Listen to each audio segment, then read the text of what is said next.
Wala na. Nagsimula na yung gulo, guys. Lumabas na yung mga supporter, solid supporter ni Duterte.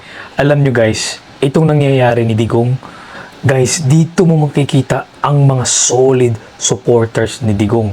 Magkaagulo to, guys. Kahit dito sa Singapore, guys, nag-usap-usap na yung mga Pilipino. Galit ang mga Pilipino sa nangyayari kay Digong. Ito na, guys, nagsimula na. Unang araw pa lang to, guys. Kagulo to. Dito makikita ng mga opposition kung gaano kalupit ang mga supporter ni Digong. Panoorin nyo to, guys.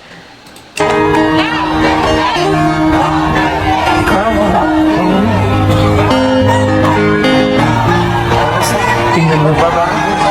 Tingnan mo kung gaano kadami yan, guys.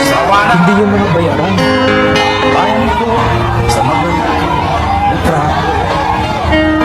Tingnan nyo kadami, guys. Hindi yan mga bayaran, guys. Talaga mga passionate, solid supporters ni Digong yan. Mga Duterte supporters yan. Madilim na kahapon, ikaw ay mag-aahon.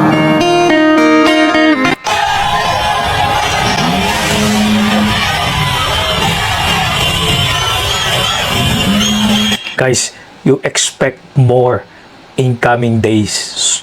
Wala yan.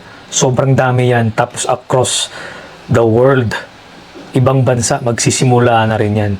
Tingnan natin ang reaction ni BBM dyan. Dyan mo makikita kung gaano kasolid ang mga tao sa mga Duterte.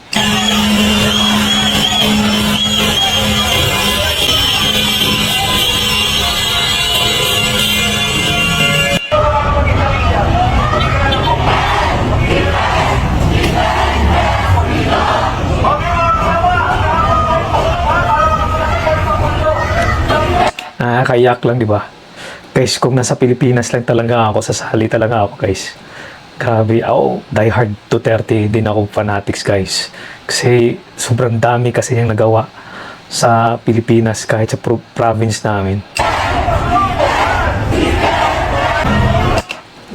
Good luck sa mga opposition.